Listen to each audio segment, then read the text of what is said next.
All right, guys, so as I'm sure you're well aware, there's been a lot of talk around SIG these last few months about the safety of the P320. And there's been a lot of videos, most of which I think are either too vague or too technical. So I want to give you a quick summary of everything we know and what my opinions are of the P320. So to clarify up front, I'm not a gunsmith, I'm not an armorer or a mechanical engineer, but I've been following the P320 debate for years. I own a couple of them, and I believe I have a pretty good understanding to shed light on what is going on. And this video is actually one I don't want to make because I actually do like the P320s. This one is my M17 that I changed into a carry configuration, and I like it a lot, but after a lot of research, there are some concerns to address. To really quickly recap the history of the issues surrounding the P320, it's really a redesigned and repurposed P250. And from what I understand, the P250 was a well-designed, safe, double-action only handgun, but due to the unpopularity, SIG changed it to a striker fire design to get better return on investment. Because the 320 was not itself designed from the ground up, many describe it as a square peg in a round hole that resulted both in ergonomic and safety issues. And the existence of the initial drop safety issues that were present when the gun came out, that's unanimous, although SIG themselves never officially declared these guns to be unsafe when they first came out. They never issued a formal recall, rather a voluntary upgrade program back in 2017, which I'm sure you've heard of plenty of times. And there's no naming differences between the modern 320s and the pre-upgrade ones, which is why for a while many assumed that recent issues with the 320 were really just lingering pre-upgraded models, and confusion around the subject has persisted. So in the upgrade program, SIG made a bunch of different internal changes which affected the trigger, the sear, the striker safety, and even some changes to the slide and many other components. And if you want more details on what these changes are, there's a great video by SIG Mechanics that goes over all of that. But despite all those upgrades, there have been further reported instances of unintended discharges with the post-upgrade P320s, and this is where things start to get a little confusing and a little shady. So one thing that many don't know is that SIG actually continued to roll out unofficial design updates to the 320 fire control unit after the that voluntary upgrade program. And as I understand it, these changes were never officially announced by SIG, rather they were brought to light in the gun community by individuals. And I believe the consensus is that the unofficial changes were being made up until about mid-2019. So this means you'll even find design variations in post-upgrade P320s.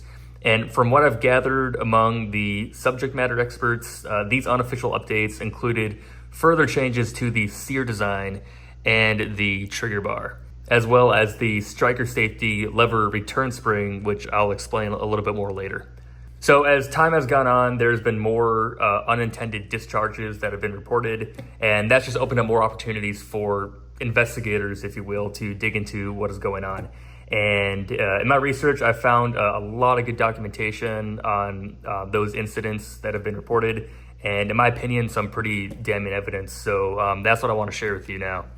So for the 320 to fire, there's really only two pieces that need to move for that to happen. And that's going to be the sear as well as the striker safety up in the slide, which is going to be right here. I believe SIG claims there are 5 steps for a discharge to happen, but I'll explain in a little bit why I don't really think that's necessarily the case. So if you look at a happy path order of events of what is supposed to happen in the 320 when it fires, is that you get a trigger pull, which moves that trigger bar. And the first thing that's going to happen is the striker safety lever lock is going to move up to disengage that safety in the slide. And that piece you see moving right here. And after that, the sear moves downwards, which is back here. And that's going to release that firing pin and result in a discharge. The reason it seems why these guns are going off by themselves is that these steps can happen out of order if there's an issue with any of these parts, and that can result in a discharge without the trigger being pulled. So if you take a look at the sear in the back, this can move freely with manual force. So when the gun is at rest, there's nothing actually blocking that sear from moving up or down. So the point being is that if that could happen somehow on its own, it would cause the striker to fall forward.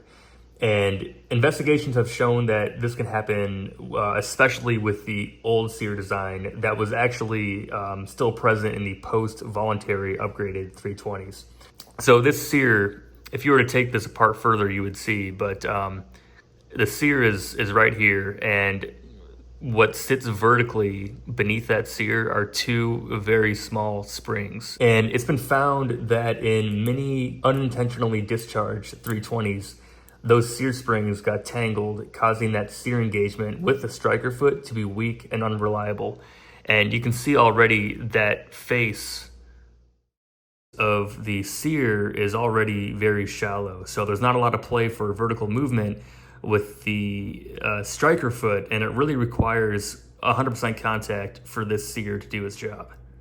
So if you actually look at the older sear design, those two springs are set in place by two recessed pockets that house those springs. The newer sear design actually implements now detents, which the springs wrap around for a tighter fit. And the takeaway really is that if the springs fail, the sear will not do its job and can fail without a trigger pull. It's not a guarantee, but it makes it very likely to happen. And if that does happen, the only thing holding that striker and keeping it from going forward is that striker safety in the slide right here. And this is where things get very interesting. So virtually all modern striker fire pistols, including SIG's P365, have copied Glock's striker safety design that uses a block and vertically coiled spring to prevent the striker from moving forward prematurely. And that's what that looks like right here on a Glock. SIG, on the other hand, with the P320 sort of broke that tradition. So instead, this is what the striker safety looks like. It is more of a lever instead of a block and uses a side wound spring instead of a vertically coiled spring. So when this moves up and down, you can see that spring move accordingly. So this is the striker foot down here, and currently the striker is being blocked by this lever. When it is cocked, then this lever can move freely, and when it's in the up position, then the striker can move forward and discharge that round.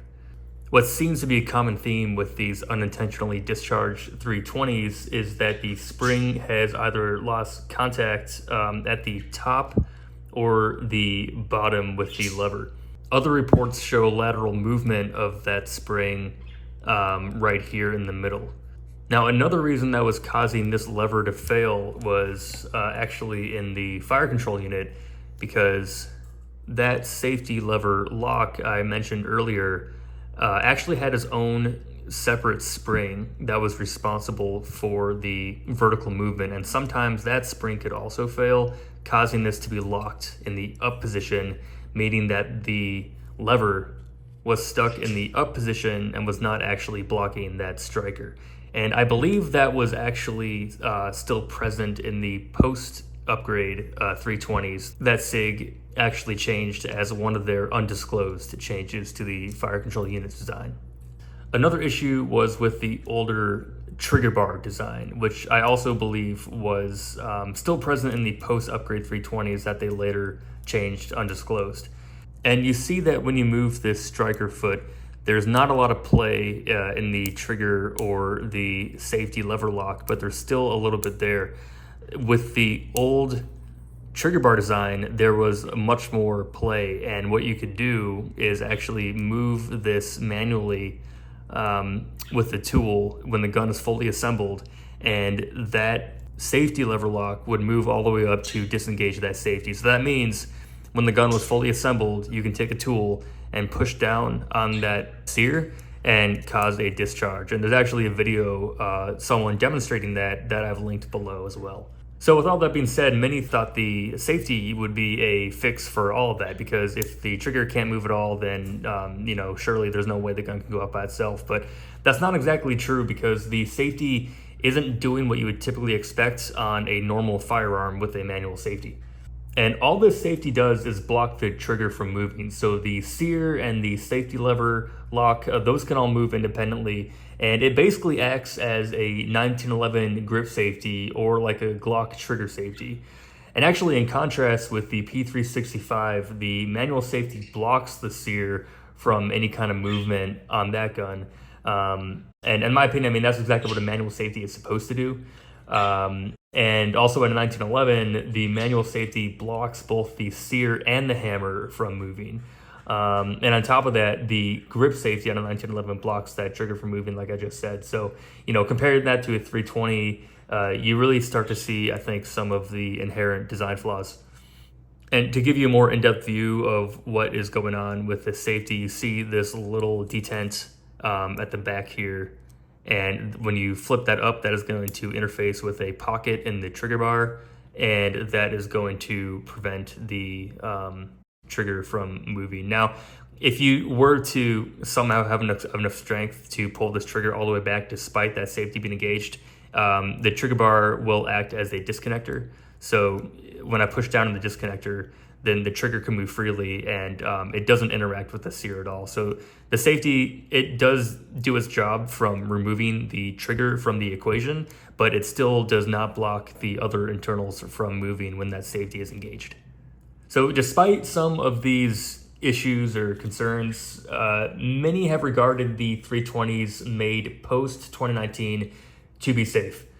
But if you've been following recent news, the FBI has actually ran extensive testing on several 320s, including new modern productions, and they've been able to replicate discharges without a trigger pull. And I don't want to get into those details too much because there's a great video that goes in depth about that from Protraband, and I'll link that below as well, that explains all of that. Essentially, the findings are that the sear engagement with the striker foot is weak. It is possible for moderate external force to the slide to cause the striker safety lever to sometimes fail and result in a discharge. And the thinking is that the natural excessive movement of the slide is the culprit behind that. And to put that all in better perspective, I think it helps to look at the internal design of a Glock, which is really the first of its kind in the polymer striker fire family of handguns. Glock's internals are not only redundant in safety design, but the safety components have to operate in concert, which is, like I was saying, not really the case for the 320 fire control unit. So if you start from the sear and work your way towards the trigger, you'll see the sear is right here, and it is actually locked in place in a couple of ways. First of all, it's connected to the trigger bar, so it cannot move at all without the trigger bar moving, which of course has to be moved by the trigger.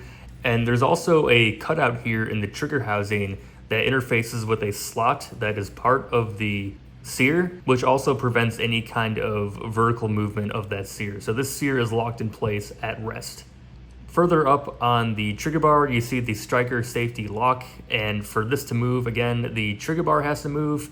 So if the trigger is not being pulled, then there's no way for that lock to disengage the striker safety in the slide. And then, of course, with the trigger, you have a trigger safety, which prevents any kind of accidental movement of that trigger and helps lock everything in place at rest. And as a final safety measure, this striker is not even fully cocked at rest, so the trigger has to actually continue fully cocking the striker before it is released and it fires, unlike the SIG 320, which is fully cocked at rest.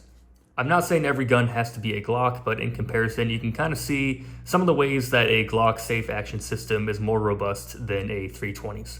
And one last main idea I want to finish up. About a couple months ago, there was an interview on the Military Arms channel with one of the SIG representatives, and the SIG rep, of course, explained why he believes the 320 is safe. But at one point, he actually offered a theory as to why some of them have gone off in duty holsters. And his answer was that keys can fall into holsters. And honestly, this really bugged me for a few reasons. First of all, it's a sorry attempt to deflect responsibility, but let's just pretend for a second that's true and that every unintentional discharge was just because of keys falling into holsters. I mean, if SIG knows this is the common occurrence for cops to constantly drop keys in their holsters, and that they know that the P320's trigger is prone to be fully depressed to the rear because of a key, you'd think they offer a solution by now to make their guns less susceptible to this very common circumstance.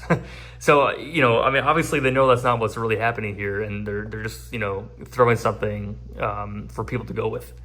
And look, I'm not making this video to bash SIG. In fact, I've been a huge SIG fanboy for a long time, and I've even bought several 320s, several slides, and grip modules that you've seen me review a couple of those.